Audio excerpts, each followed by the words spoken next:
Smash Your Fears, Live Your Dreams by John Webb.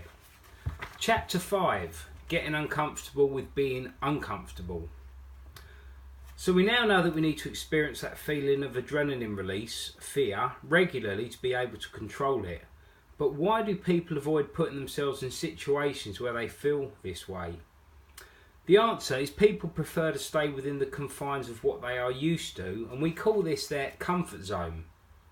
The comfort zone is a place where we operate from with a low level of anxiety and where we feel confident and comfortable.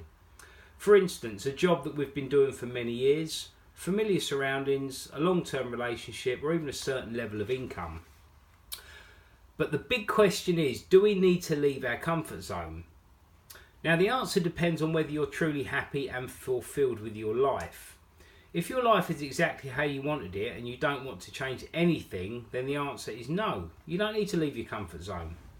But if you want more out of life, more time, more money, more joy, more personal achievements, etc., then the answer is yes. You do need to leave your comfort zone, because if nothing changes, nothing changes. I guess because you're reading this book that you do want more out of life and are willing to learn and improve yourself to get there, for which I applaud you. Many people are in denial and tell themselves that they have everything they want because it's easier to tell yourself this than to step outside of your comfort zone and experience that feeling of fear and dread. I believe the biggest payoff for regularly stepping out of your comfort zone is how it makes you develop as a person. Sure, having more money and nicer things is great, but the biggest reward is when you look in the mirror and the person you see looking back at you is someone that you're proud of because they faced their fears and overcame them. As the late great personal development speaker Jim Rohn said, set a goal to become a millionaire. Not for the £1 million, but what it will make of you as a person to achieve it. Building up mental strength to step outside of your comfort zone is really important, as one day you may be forced to leave your comfort zone through no fault of your own. For example, you might lose your job, your business, have a relationship breakup, or suddenly have to speak in public. My advice is to always stretch yourself, and when you feel that fear, it's a sure sign that you're stretching yourself. The fact is, most people reach the end of their lives without accomplishing much, and they die with their dreams still inside of them. Such a sad revelation, but you don't need to join that club. So commit today to start stepping out of your comfort zone, and with practice you too will get comfortable being uncomfortable, and you will feel unstoppable. Are you insane? So many people live their lives with the cross fingers philosophy and hope that things will improve for them one day. However, hope is a lousy strategy for success. As Jim Rohn said, for things to change, we must change, and for things to get better, we must get better. The definition of insanity is doing the same actions day in and day out and expecting a different result. Is that how you're living your life? It was the way I used to live my life, and then I wonder why nothing changed. Let me take you back a few years to demonstrate how different my life was before I decided to step out of my comfort zone and embrace the soul-stretching opportunities of change. After first leaving school, I started working in the kitchen, washing up, and felt at the time really it was one of the lowest paid jobs available. But I was happy to be earning money, and with my lack of school qualifications, I felt fortunate to even get a job. After washing up for a few months in the kitchen, I was offered the opportunity to work in the restaurant as a waiter. This was way out of my comfort zone, but I still said yes.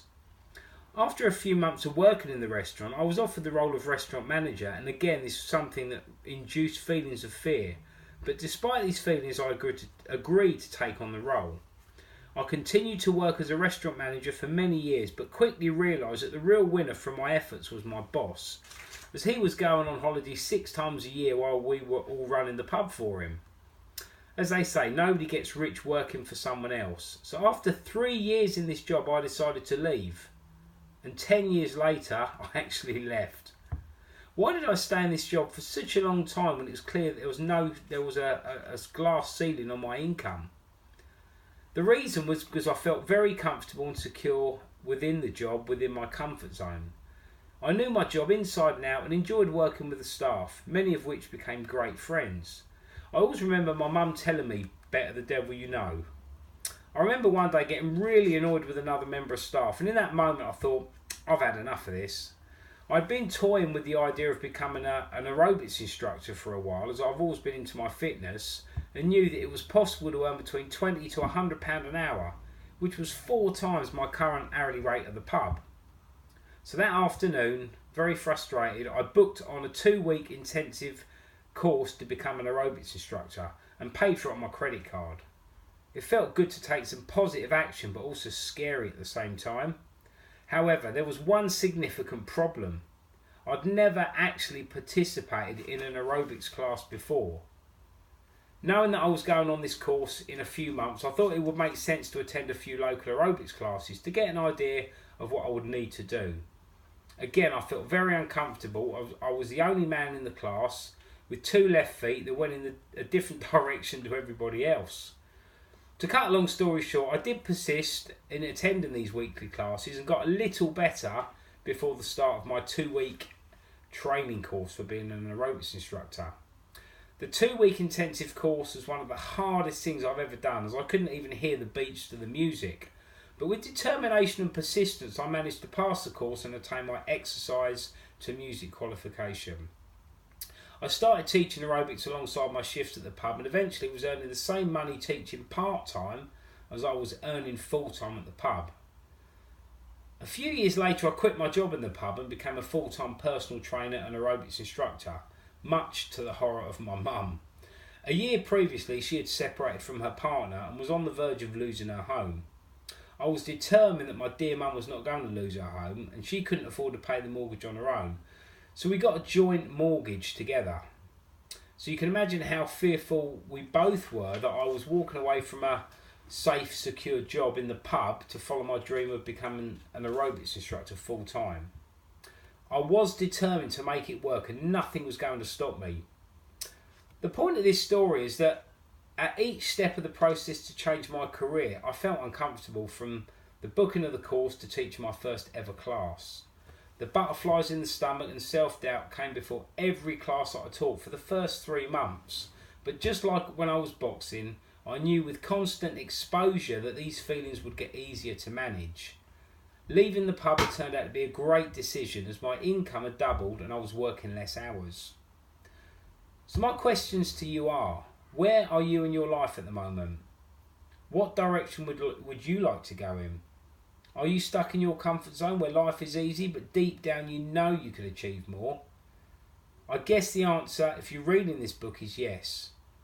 So my question to you is, what actions are you willing to take to step out of your comfort zone? Your life will only change when you make a decision and take action. I challenge you to make a decision right now. What have you been thinking of doing? What have you been putting off?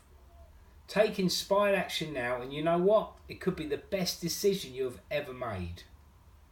Time to step out of the comfort zone again. A few years later, I stepped out of my comfort zone again to build my own successful home-based network marketing business, and again my income doubled. In fact, every time I stepped out of my comfort zone to progress my career, I doubled my income. So if you're unhappy with your income, then in the words of Susan Jeffers, feel the fear and do it anyway. Your life is whizzing by and it's really later than you think. The key to creating that new comfort zone and leaving the old one is to do it gradually and not push yourself too far too soon. Otherwise you will enter what we call the panic zone. As an example, if your greatest fear is public speaking, but you know you need to do this to progress your career, why not start recording yourself doing a short presentation and move on to presenting to a small group of friends to build your confidence? If you go from being scared of public speaking to being pushed in to speak in front of thousands without taking these small steps, you might panic, and this will do more damage than good to your confidence levels. Whilst writing this book, I was asked by my company to do a presentation to an audience of over 2,000 people, and although I felt very nervous, I was also really excited about doing it.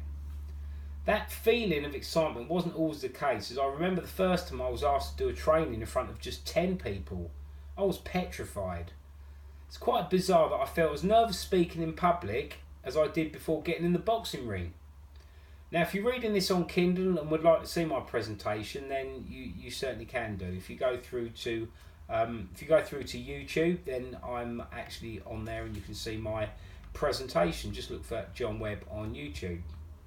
A question I often get asked is, do the nerves ever go away?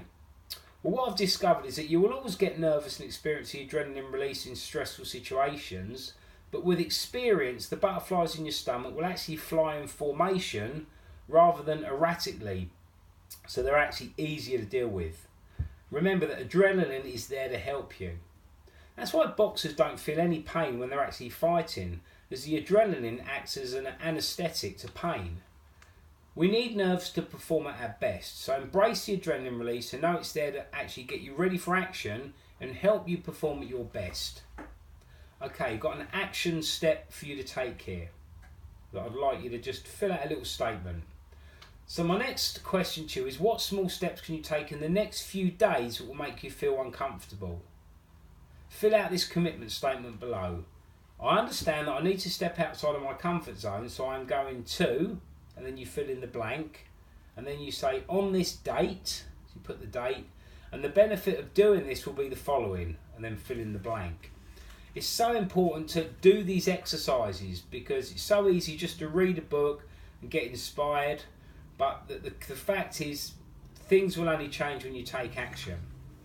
And remember, if you want something you've never had before, then you must be willing to do something you've never done before.